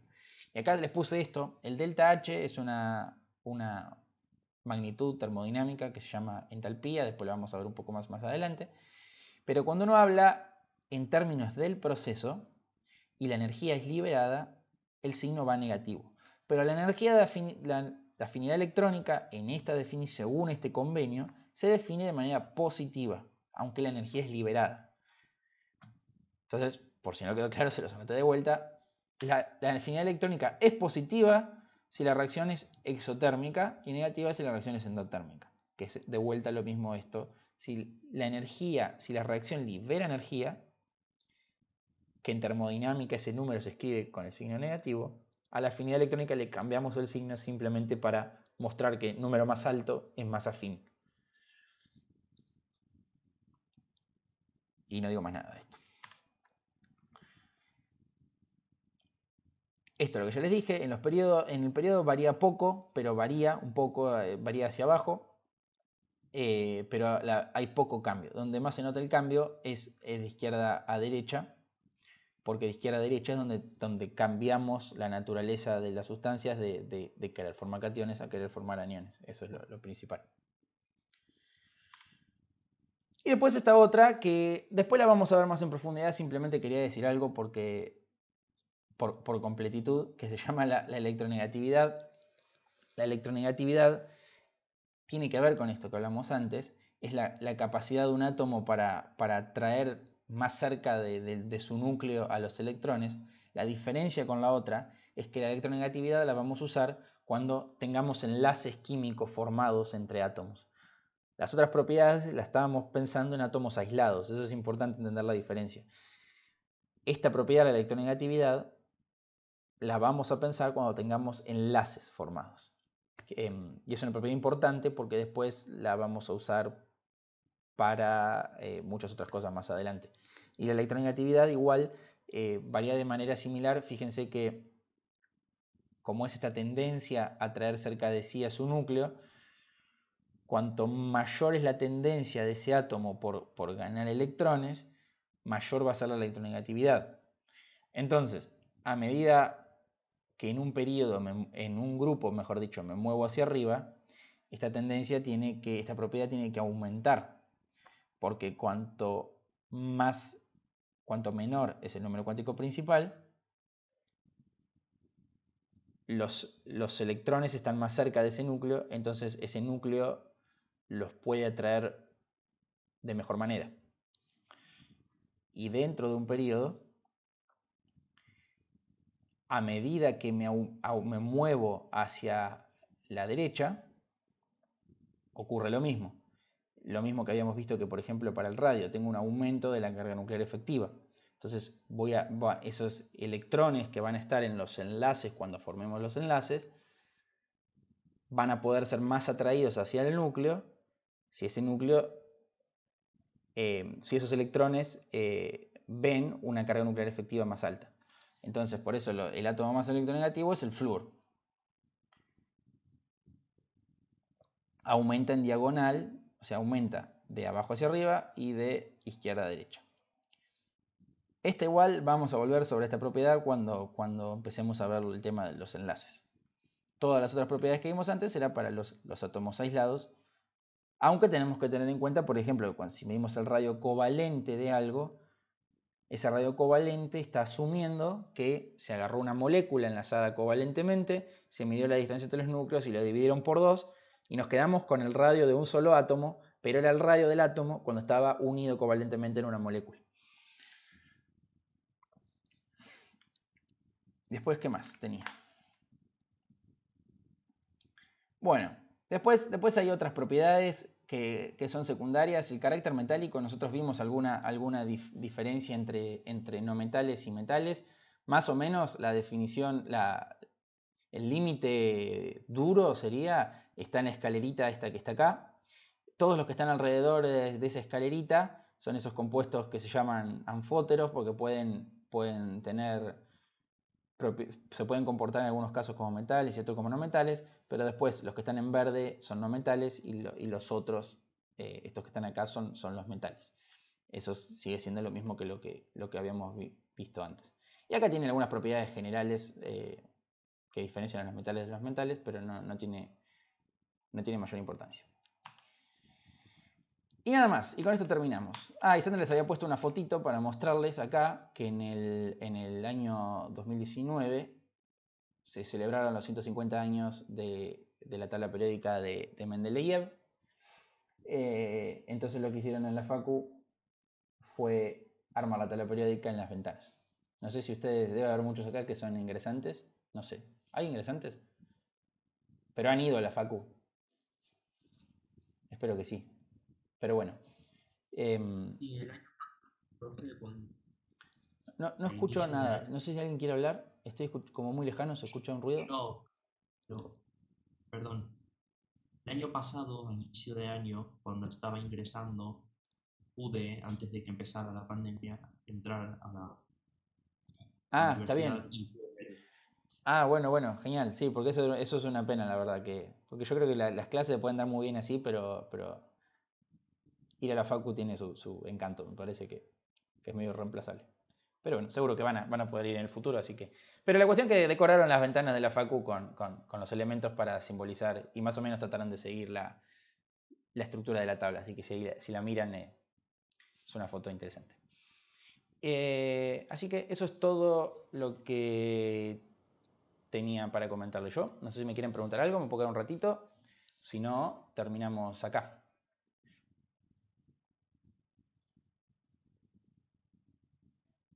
Profe, ¿Sí? ¿el Power lo vas a subir al campus? Sí, yo subo todo, no hay problema. Subo el Power y esto va a tardar no sé cuánto en subirse a YouTube, pero lo subo a YouTube y les pasamos el link ahí por la plataforma. Así tienen el video y el Power. Ok. De hecho, en el Power yo escondí algunas diapositivas.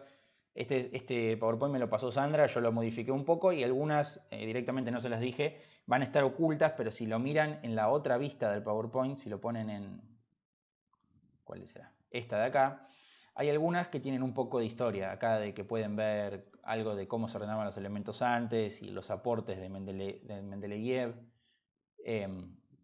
Mendeleev lo que hizo en conjunto con otra persona fue darse cuenta que si se los ordenaba por número másico creciente, no el z, que es lo que le dije hoy que es lo importante, quedaban bien ordenados. Y si uno mira la tabla, casi todos los elementos cumplen eso. Después vino otro señor que creo que se llamaba Moseley, no sé cómo se pronuncia, que se dio cuenta que era aún mejor, que había un problema con algunos elementos, y si uno los ordenaba por el z en vez de por el número másico, el ordenamiento era más sistemático todavía. Pero bueno, yo no le borré nada de lo que puso Sandra, siguen estando ahí, están ocultas, así que cualquier cosa ustedes las miran. Pero de los temas importantes creo que les comenté todos los que les quería comentar. Bueno, dejo de grabar, igual me quedo un cachito por si alguno me quiere preguntar algo.